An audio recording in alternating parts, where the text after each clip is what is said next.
How was your day? It was good. How was your day, Miss Laura? Mrs. Laura, I'm sorry. That's right. You better get it right. MRS. But it's better now. So what's going on? Together. I'm getting ready for a family moon. So we did a honeymoon, but we have the kids. So we're doing a family moon, and we're going to Planet Hollywood in Guanacaste for like 5 days. Planet Hollywood where? In Guanacaste, Costa Rica. Oh, okay. Yeah. The only Planet Hollywoods I've been to is boring United States Planet Hollywoods. Yeah, it's right on Playa Manzanillo. We've never been there. A bunch of kids activities, so we're excited. Very cool. You guys come up with these moons. You women come up with these moons. The baby moons. I mean, was honeymoons not enough for you all? Then you got baby moon, you got soon to be baby moon, post baby moon, you got push present moon, you got family moon. Like when does it end? It's like it's the next level Hallmark holiday concept but these are a lot more expensive. Well, I didn't hear anything that wasn't important. So I didn't say they weren't important, and don't put words in my mouth. I'm just saying, my kids are 20 and 18, and thank goodness when they were little, there wasn't all these moons. There's enough moons. We're like in Star Wars. I mean, well, I don't know what you're talking about. maybe I just had the best kept secret known to man. All right. Well, let's just keep this between you and I. Okay. Let's not let the cat out of the bag. Well, we've got an awesome guest today that I'm pretty pumped about. Me too. And you've never met him before. His name's Eric Villency. A really great guy. It was one of those really cool situations where you're at a dinner, really loud. You get stuck by somebody you've never met before. And you walk away and you're like, this is one of the nicest guys that I've ever met. And we became friends ever since then. Some things in common, some things totally not in common, but just a really, really good human being. And I think he's got a really cool story to tell that people will enjoy hearing. And a lot of those things that I didn't even know about him till well after the fact of us becoming friends. So I'm pretty excited for you to get to meet him and all our listeners to get to meet him as well. Yeah, I mean, when I saw that he was the designer of the Peloton, what? Way to let the cat out of the bag. Like, really? Well, you want people to listen, right? Eric, I'm going to let him tell his story, but Eric is an amazing designer of so many different things. I guess it just shows how naive I am about designers and how they're not, really locked into a box of one particular type of product or category. But we'll get deeper into it. So I can't wait. I think this is going to be a fun hour. Yeah, it'll be fun. Let's go. Okay, let's do it. Live from Times Square, it's Pop Recovery Systems, led by visionary Laura Alexis. Pop Recovery Systems, redefining surgical recovery, with bariatric expert Dr. Eric Smith. Innovating surgical preparation and recovery, Pop Recovery Systems blends nutrition, mental health, and wellness. Breaking through the noise and changing an industry.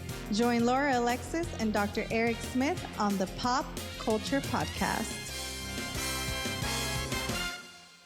What's up, man? How's it going? Technology. It's going good. I have microphones. I got laptops. Didn't work, but here we are. Are you on your phone? No, I'm on my iPad. That worked. Okay, good. Yeah, All right, good. Welcome. It's nice to meet you. Yeah, Eric. Nice to meet you. Thanks for having me. Yeah, thanks for You're being outnumbered, here. Laura. 2 Erics versus 1 The world non-Eric. needs more Erics.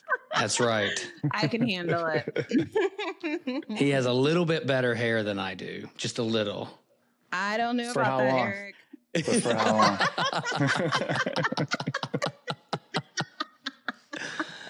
long? The truth is better than a lie, my friend. I know. Well, good seeing you, man. Thanks for joining us. Yeah, good to see you. Yeah. How's things been going? It's good. Things are pretty good. I think the relative to everybody, it's the same. We're all ready to keep moving. Yeah. I get it. I get it. Well, we just we did a little intro earlier, so Okay, we cool. were just talking about. Obviously, this is the first time Laura's had a chance to meet you. I've spoke pretty highly of you and what a good guy you are, but we're excited for you to tell your story, and really, however you want to tell it. Sure. I think there's so many aspects of your life, your career, the different, navigation, or the different turns that you've taken in your career. I was telling Laura earlier, maybe I'm just naive or ignorant or just too country to understand how broad of a category designer can be, in so many different aspects.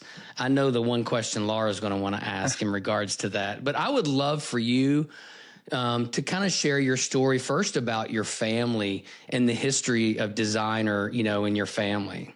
Yes, and I want to piggyback off that question, Sure. Eric, really quick, because I read that you took over your family business, right?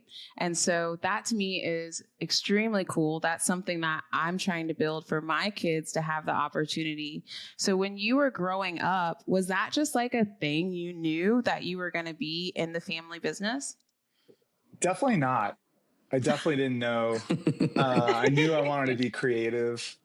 And some of my, sometimes working around a family business isn't always the best experience because it's not, you kind of start, unloading trucks, doing things that, the younger members of the family should do. So I didn't really. Yeah, not the sexy stuff though, right? No. And terrorizing people with a nail gun, and learning that probably shouldn't be pointing that at myself. But yeah, it was an unusual. It wasn't really planned. I knew I had a family that really encouraged creativity and let me sort of make my own mistakes. And I think that was one of the most valuable parts of it. And it wasn't planned. And here we are. So what kind of mistakes, or probably what was the best mistake that you made that kind of brought you back into the family business? Did you go down a path, a career that you realized this isn't for me, it needs to be something else? I think like a lot of younger people, I tried a lot of things. I knew I wanted to do something creative, and that is the hardest field because it's just endless amounts of rejection. You have to believe in what you do, be passionate about it. So I'd done a few other things and really had pivoted to a couple of things that weren't creative, working in, financial services. And I just knew it, was not for me. So that brought me back. And then I had an opportunity to sort of express myself. The mistakes are interesting ones, sort of mistakes of pride, of thinking that you know more than you probably do. And especially if you're doing something in design, it's not, and you're working with other people, it's not just what you think. You have to reach a consensus. You have to really bring someone else's vision to life. It's not just your vision. It's their, you try to have to understand where they're trying to get and then bring it to life. And sometimes you think it should be blue and they want it to be purple. And guess what? It's got to be purple because that's the business of being creative, not just being creative to be creative. Oh, so good. So Eric, if I'm not mistaken, your family was primarily in the furniture design business. Do you think that during that time that you knew you wanted to be creative, but you weren't sure you were going to take over the family business? Was it more that you thought you had to go just to there, that you could take it in other directions? And kind of how did that grow? Because obviously we're going to eventually get into all the different projects you've been involved in design. And I mean, so many different aspects. So what was that like? Maybe I thought it was an easier path, that I'd get a little more opportunity quicker, but that really wasn't the case. What brought me back was being interested in furniture design, coming back to that, and then getting involved in it. So it really wasn't a thought out path. I think like a lot of younger people, you make the best decision and sometimes that door closes and then you go back and open another one. Sure. So you didn't go into it. I love your honesty, by the way. You were like, I thought maybe it'd be a little easier to get involved, and you would think, especially with a family owned business, that it would be easier. But it seems like you pivoted along the way from designing just traditional furniture, which means that you broke out a company that was doing something from like one thing for a while and then broke out. Is that some of the challenges that you weren't expecting? Well, I think the challenges are that the world keeps changing, especially in design and how we design. My grandfather used to make the furniture by hand with a hammer. Not even a nail gun wasn't even invented. And then I remember, taking classes where you learn how to sketch, but no one does that anymore. So the methods keep changing. I think the nice part about being creative is that creative spark stays there. So even though our tools change, the communication, working in teams, learning all those different aspects, I think are kind of what just keeps you creating and trying to innovate. And you do 100 things at once. And I think one of the frustrating parts about being creative is that 95% of what you do won't even get greenlit. Whatever idea you have, it doesn't matter how good it is. Doesn't matter. I always tell myself the world's not ready. America's not ready. But sometimes it didn't hit. So I think those are some of the challenges of being creative. And as far as the dynamics of a family business, I think there's a lot of sometimes that relationship aspect of it. I was really lucky that I did not have that, but I know a lot of people in family businesses that sometimes you can't separate from either being parents, children, spouses. I think that that's a really hard dynamic, and the people that can manage that are really lucky. So I think that's maybe the biggest challenge of a family business. So I can relate to that. My mom is actually our chief strategy and operations officer. The first 3 months was really hard until I realized, she had more experience in strategy and data and analytics and everything. And when I kind of accepted the fact that she was just better at the role and I'd put my ego aside, that really helped us grow. That's one of the great lessons in business. Figure out what you're good at, get other people that are better at what you're not good at, and then also being able to communicate and navigate around some of that relationship stuff, whether you're family or not. I think that's very important.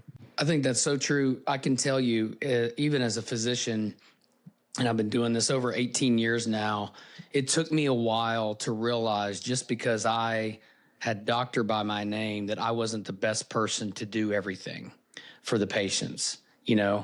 My job's to know enough about everything that goes on, from the dietitians, the mental health specialists, to the support system for our patients, obviously the surgical care. But when I finally realized that, gosh, I can really accomplish what I want to accomplish when I empower the people around me to do what they do really well. They respect that. They want that autonomy. And then I can focus on what I do really well. And at the end of the day, if the patient does well, great. For you, at the end of the day, if your project, it takes off, or if it ends up with the final result that you want, you're happy. And I also think that it taught me that that's how you develop new leaders. Everybody has that desire to some extent to want to be a little bit of a leader. Everybody's not meant to be a leader, maybe at the top, but giving them a chance to kind of lead at their category, I think really makes everybody better. Yeah, I couldn't agree more. And as you get more experience, you have more experience and perspective. And, it's interesting. I work with a lot of young designers, and their skills are mind blowing. I can't believe what they can do with a computer. But what they don't have is experience. And so Right. I can't do what they can do. It's really incredible. And I guess part of what my path at this point in my career is to give them a little bit of perspective, and the team works better. So I still have their pair of hands in some senses, and they get the benefit of some experience. So it really is a collaboration. And I think that work in general is becoming even though there's a lot of people working remotely, it's never been more about a team because there's just so many different, the world just coming together and technology, and you have to navigate it all. Yeah. Well, I'm sure the younger ones are confused when you say you don't know how to do what they do because you look so young. Well, I'll say that age horror is a real thing. When people, they think that you have an extra zero on your, they just really can't even, their brains can't comprehend that age. Yeah. So I don't know if that's a compliment or, but it's definitely a compliment. My mom is 62 and she's like an anti-aging like queen. It's like her favorite thing. I used to hate it growing up when they'd be like, "Oh, is that your sister?" And I'd be like, "That's my mom." Now I love it as I get older. But I was just love it just because you want her genes. That's the only reason. Yeah, and I follow her regimen, so I'm on the same track, baby. Yeah. So I want to jump into your health and wellness journey. I mean, you were able to combine your creativity with that, which we will talk about.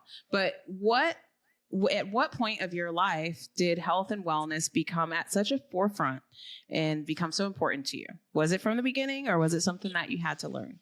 No, I was always very active, which is unusual, right? Because a lot of people that are creative may not necessarily always be athletes. I always liked being active, and so that was always important to me, and it was something that I really enjoyed. And you have a little bit more control over it, I think, than in other aspects, especially creativity.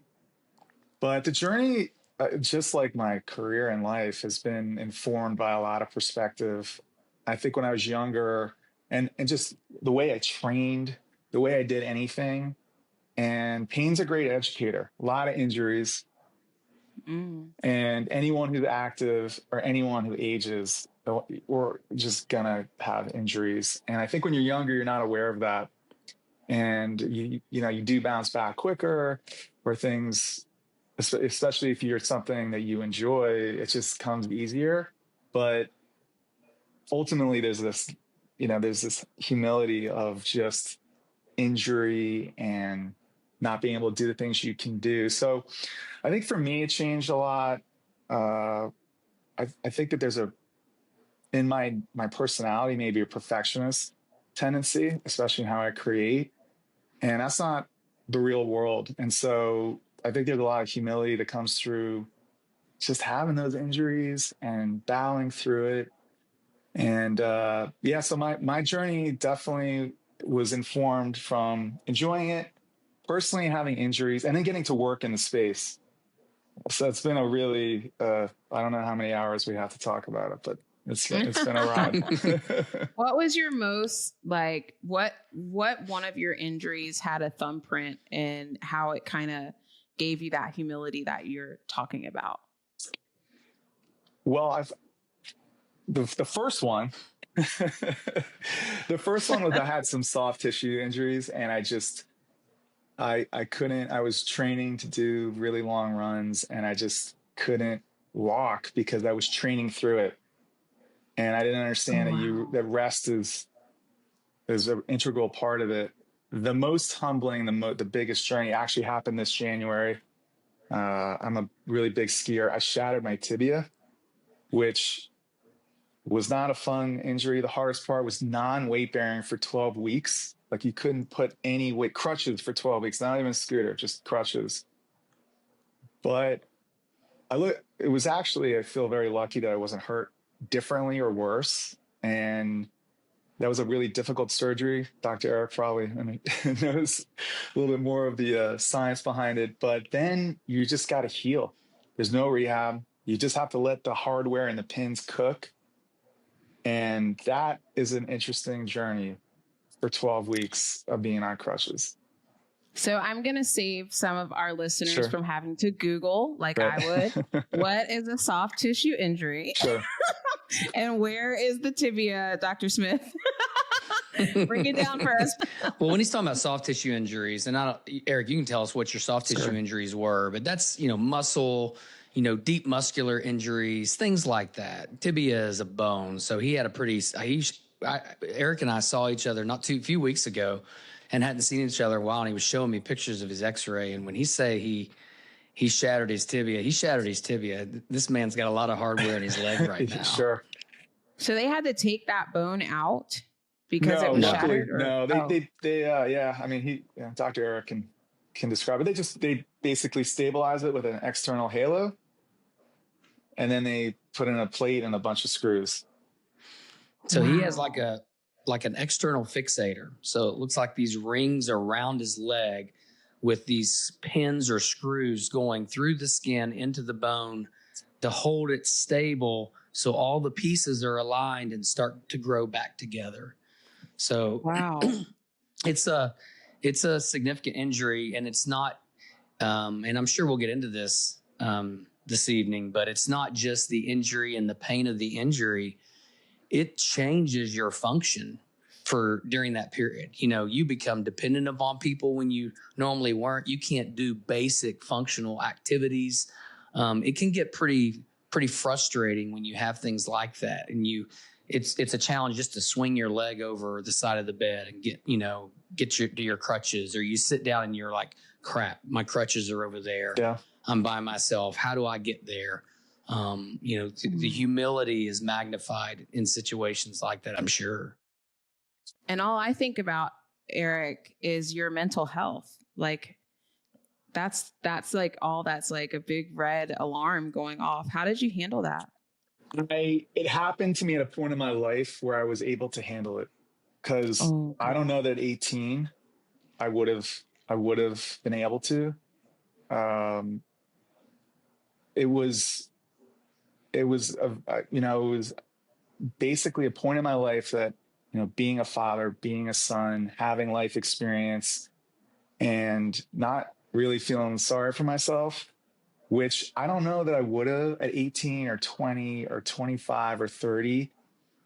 I know for a fact I would not have been able to mentally deal with it. And it was really still very challenging, but I think the people I met in my recovery from this hospital, the other people with really significant injuries, seeing what I had orthopedically, and Dr. Eric would know well, it was a severe injury, and a lot of the people that were in the same trauma centers were younger girls that had been riding horses, and the horse fell on them. And that is, an old, undisclosed, over 40-year-old guy, a little bit different than seeing a 12 or 13-year-old get wheeled in. So I think that's what really helped me, is just having perspective, not feeling sorry about what happened to me, but having perspective that, it could have been way worse. I could have been killed. But also just seeing other people and having that empathy. So I think the mental part of it I was lucky that it happened to me at this age. Otherwise, I don't know. It would have been really something I'm not sure that I would have been able to handle as well. Yeah.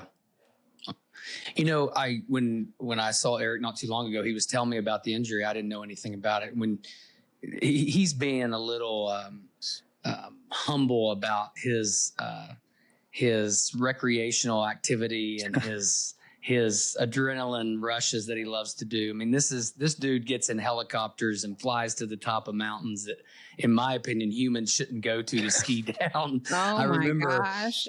I remember, I don't know if you remember, Laura, on social media there for a while, there was this guy skiing down a mountain, and he realized he saw something above the snow and someone was buried alive. And if the guy didn't discover him, they would have died. They would have suffocated. And I immediately saw it and I forwarded it to Eric. I'm like, dude, you got to be careful. Like, this is crazy.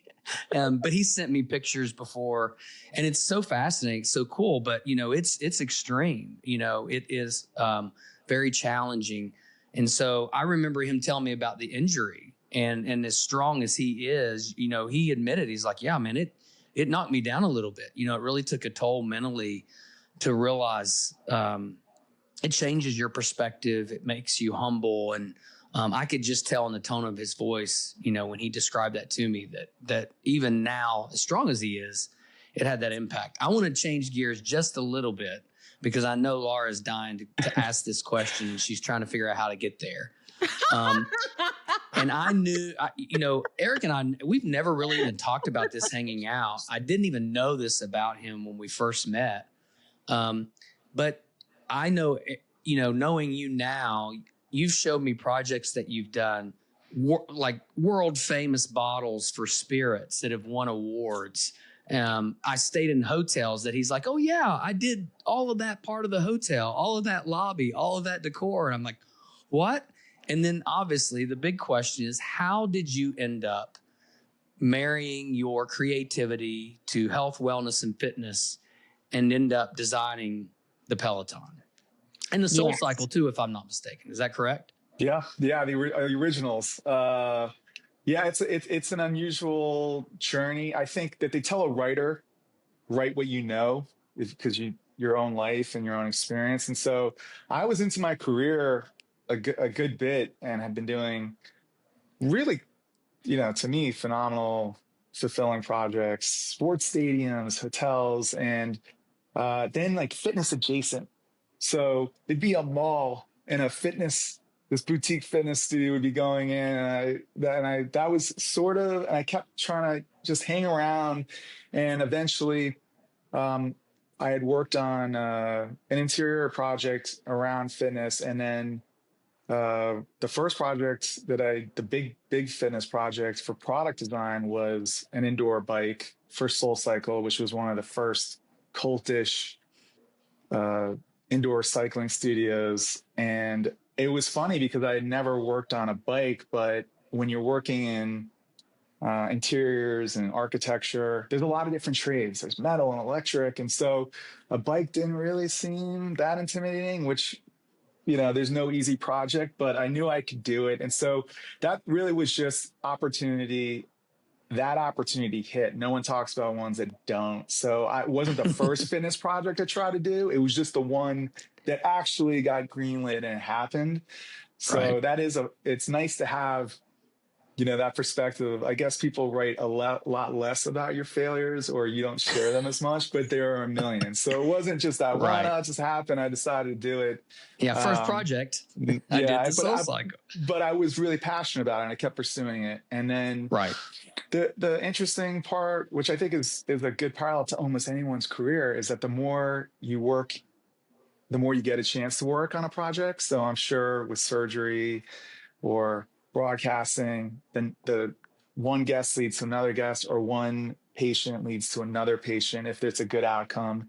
So I think that's really been anything I've done in my life work-wise has been an opportunity to work, has been an opportunity to work more in that space. Yeah. One thing when I was reading your questionnaire that I really love that you touched on that I don't think people touch on enough is the aspect of rejection and how that it is a good thing. And I've heard you touch on it several times here. And sometimes, even myself included, I had a root of rejection that would stop me in the past from taking on certain things because I thought if I'm rejected in this space, then I'll be rejected there too. And another thing that you just said, like, yeah, I made the Soul Cycle, but you didn't see all the other things that I made that weren't green lit. And I think that correlates with, our mission is to take these different stories that we're hearing from people like you and our guests and correlate it to those who are trying to go on their own transformation journey from whether it be obesity to wellness or not wellness to wellness. And I think a lot of times there are different aspects where they feel rejected, where they then turn around and reject themselves. And because it seems like you have a lot of experience, what would be your advice to them? To be forgiving of yourself. And I think that's, in a long-winded answers I gave, I think that was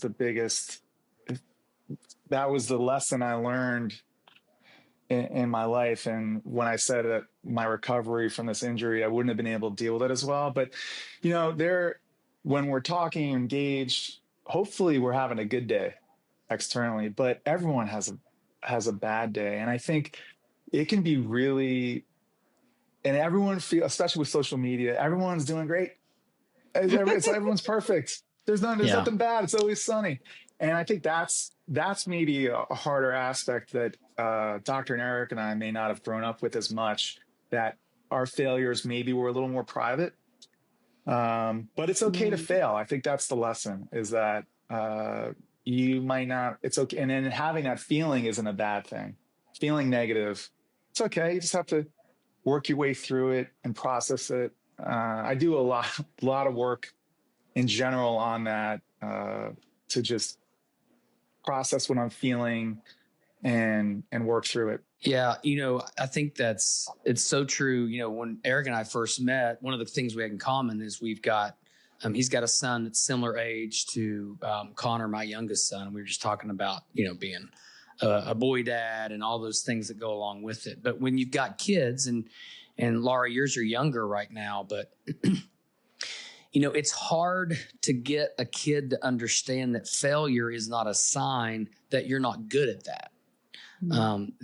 We all know that the people who have successful projects, for somebody who's done SoulCycle, Peloton, there were hundreds of failures in the process of getting there. But Eric used the word perspective, which is one of my favorite words, because that perspective can be, I'm not good at this, I should find something else to do. Or that perspective can be that I want this so bad, I'm going to figure out how to be successful at this. And I think sometimes what I've always tried to tell my kids is that if you do something and you think you're not good at it, you're not admitting and realizing you're not good at it. You're admitting you don't have the passion to want to be good at it. Mm-hmm. And if you fail and it's so easy to quit, then you really have to figure out, if you're passionate about this, you're going to keep wanting to go after it. If it's easy for you to walk away from it once you fail, then it's not a bad thing, but maybe that's not your passion. Maybe that's not what is ultimately supposed to be the thing that you use as your platform to reach other people, to change the world, to change lives. And that's hard to figure out, especially when you're younger. But I think it's so true for people out there that want that story so bad. They want that success. Laura, remember when we were talking to Nick? And Nick's like, well, you can't just sit there and say, I want to be a gold medal winner, because good Lord, you're going to quit. It's going to take forever to get there. But if you're passionate, you just put your head down and you keep doing what you're really passionate about, you're going to look up and be like, oh my gosh, I'm there. No question. I feel like it's not like you woke up one day, Eric, and was like, I'm going to make something called the Peloton and everybody's going to go crazy over it. Definitely not. And it's the other part that's interesting about projects is it's really easy to see these things through the lens of success or failure commercially. What's your favorite project? And a little bit of a different question. How about there are projects that will be not named that were really commercially successful, but I didn't love the way it turned out, or I would have done it a little differently. And that's an interesting idea, that there are things that I love that never got greenlit or just were flops. And I still love, they're some of my favorite. So that part of it is success, commercial success. Is it that you love the work? And there's not always one answer, but it is just an interesting part of that perspective of what is success and what do you like. Or you might be doing something that maybe gives you monetary rewards, but you don't love. And so to Dr. Eric's point, I think it's nice when you can have both, and you can't always, but it doesn't mean you're stuck doing one thing.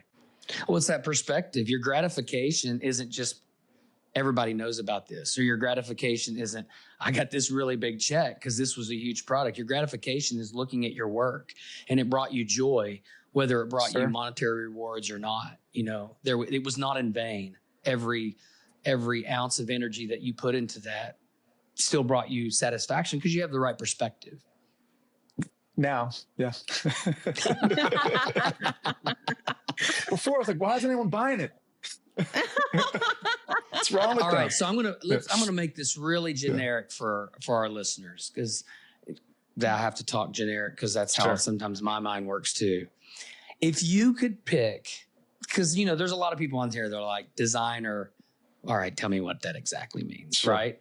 But if you could pick 2 projects, and it doesn't have to be something that's famous or well known, that is on this polar opposite ends of the spectrum of things that you still are proud of, or you enjoy doing, or whatever. Give me 2 on opposite ends of the spectrum that could really let people know that this guy's done a lot of different stuff, because that's what I know. Well, I'll tell a project that could be my favorite. It was the urgent care facility at St. Vincent's Hospital, which for people of a certain age was the 9/11 hospital that ended up being staged for after that happened. I was born in New York City. I grew up there. And after 9/11, there was a move to revamp the hospital, and an urgent care is an emergency room. And to their credit, St. Vincent's they said, okay, we'll do what do you want to do? And what's crazy is like, I walked into the emergency room. I'm like, well, it's people are already sick. They're already bleeding. Why does the lighting have to be bad? Why is the furniture so uncomfortable? So I brought in, which are now, I brought in a lot of concepts which are kind of wellness. Now they're kind of current. It's like a little bit better lighting. Furniture's a little more comfortable. And some sustainable materials like bamboo and things that were kind of just coming out. That's how many years ago this was. And it just meant so much to me, what that meant to the city growing up in New York. And it was definitely one of the most meaningful. It was an urgent care, treating people. I mean, everything about it. And the end of the story is that hospital got torn down about 4 years, right before the pandemic. So the thing is, it's interesting, which is for design and life, is this impermanence. And so my favorite project, nobody can see because it got ripped down, and then they built condos out of it. And so that's still my favorite project, how much it meant. But it's also this idea that nothing's forever, and that's kind of the cycle of design and life too, right? Gonna get wrinkles, gonna grow older, gonna do this, and so that's still my favorite project, even though it's got torn down. And then, wow, there's so many different modalities. I've worked on everything in fitness, from treadmills to bikes. There's just so many different projects. I guess some other ones. I've done everything, and I don't do it much anymore, but had done what we call soft goods. These are like tote bags and some fashion stuff, and that is extremely humbling because it's not what I'm better more at. We call it, product design or hard goods, architecture. And so these soft things that move, and especially when it's not for a man, that was so humbling and challenging. And that's if where you can figure out how to make them happy, tell me. I'm still trying to figure that out. Well, here's where I wasn't making my best work, but there's an art to designing, but there's also a system to it. Right. So you start wide with a bunch of things, and then people tell you what they like and don't like, and you make progress. We call it waterfalling forward, which isn't a bad way to approach things in life. And so really working with the people who gave me the project, which was actually for a charity and a tote bag and a fashion designer, I just listened to them. I showed them a lot of things they didn't like. And then we got there, how many times have I heard that? I tried to maybe take credit for it at the end, but really it was the team that got us there. I like that awesome. Water falling forward. I think that might be the little snippet of the episode. That quote is amazing.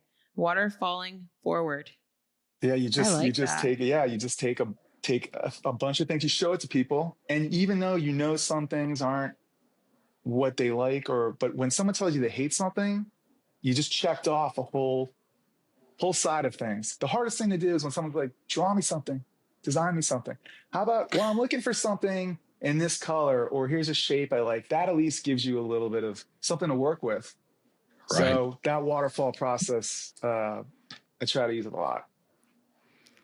So has your son showed any interest in the family business? He's got some creative leanings, and I encourage him to express himself. But the thing is how hard it is. The biggest parallel, I'm not an actor, but it seems like becoming an actor is really a million auditions, getting rejected. I think this is very similar for being creative in any kind of creativity, whatever it's film, music. I just think it's really hard to break through, not impossible, and you're going to have to battle through it. So to Dr. Eric's point, if he ends up doing this, I want him to just be his passion, because it's not just going to be like, here you go, you're done. It's hard to do. Yeah, absolutely. That makes sense. When I've had people ask me about my boys, like, well, did you not encourage him to go into medicine? Or I'm like, I didn't push him either way. I've seen physicians tell young people who are spending some volunteer time with them, and all they do is grumble about the politics of medicine and how, it's not the way it used to be. And I'm like, man, you're crushing this kid's aspirations and dreams. Let them navigate through that on their own. Or then on the opposite, I know kids that their parents have basically said, you're going to go into this, and they've pushed them so hard. And, I really just stood back and I said, I'll expose you to as much or as little as you want, but whatever you do, I want you to be passionate. Like, life is too short to not love what you do. And, I've had people almost be angry at times to say, everybody can't love what they do like you do. You're just really lucky. Mm-hmm. And I'm like, no, I'm very blessed. I agree. But like, you keep going after it. If you can find your passion, and if you do, it's a cliche, but it's so true that you don't really feel like you work. Sometimes you have to pull yourself away from work because you are so passionate about it. Yeah, I agree. And I never, when I found out how good it felt to be like an entrepreneur and a founder, I realized that was my passion. But it was COVID that really forced me into that. And now, being able to be creative in what we do and working with people like Dr. Eric, who has now introduced me to people like you and Nick. And like, it's just so rewarding to fail forward and just have faith that all of the hard times will pay off. And so for our guests who are listening, we always try to end them with a thought that gives them motivation for the week, or the weekend. What would your thought be for the listeners, who a lot of them at this point, they are interested because of this health and wellness perspective, but we want to show them how it is relevant to so many different areas of life. They go together. What would be your advice? Well, my advice, I think, is going back to the perspective. It's really easy to see a few inches in front of your face, and your problems, they're relative, right? And they're big, but there's a lot of people. It depends how big your gaze wants to go in your community, in another city, in another part of the world. There are 99%, unfortunately, of human beings that would probably trade places with you, because that's how tough life can be. And not just feeling a little bit better about your own life, but also feeling some compassion for them. And then not just the negative things. I mean, one of my favorite things is being outdoors. I'm a city kid, and once you see snow, or you see the ocean, or see a sunset, or see the rain, there are a lot of gifts if we just look up and we turn our phones off. So there's always some inspiration out there. Ooh, another good one. Just look up and turn your phone off. Yeah. It's the phones. We could all do that. We could all do that. I love that. Well, thank you so much for being on the show. It's been such a pleasure. It's really cool for me because I just met you on Wikipedia. You know what I'm saying? Yeah. And then I meet you. I meet you here. And it's just I really love this part. This is my favorite part. And what a sweet and humble, and just, you could really be like this, but the fact that you are the way you are, you can just feel it, that you're a good person. So thank you so much. Well, thanks for having me. It was great to meet you, Dr. Eric. I'll show no more X-ray photos. We'll just hang out. Next time we'll have to focus on any injuries, just all good times. Injuries, all good stuff. Eric, we got to hang out soon. We keep saying that. Eric is one of those people that we won't see each other for a long time. We'll shoot a message and you just catch up quickly, and then our paths always cross, and we always try with our busy lives to plan for them to cross. And we're going to get better at this as we get older. I know that we are. But no, it's so true. And Laura, you should learn by now that I don't gravitate towards bad people. I like good people. Yeah. You don't need lots of people. You just need good people. And I appreciate you sharing everything with us. I love that you brought the topic back to perspective so many times. I think it's such a powerful word. I think it's a word that gets used and many people don't really understand what it means. And I think perspective is the key to so many aspects of people's fulfillment and happiness if they really learn what it is and if it's applied in any situation of life. So I appreciate you sharing your perspective as well as how it's impacted your life and continues to do it. And can't wait to see you in person soon, buddy. Yeah, and thanks for giving such a positive message to everybody. And good to see you guys. All right, you too, man. We're going to be sharing all the links that Eric Villency will let us share, so you can stalk if you desire. I'm sure you're going to have some stalkers. I may be one. But thank you so much for having us, and we'll see you next time on the Take care. podcast. All right, see you, buddy. Bye. Bye.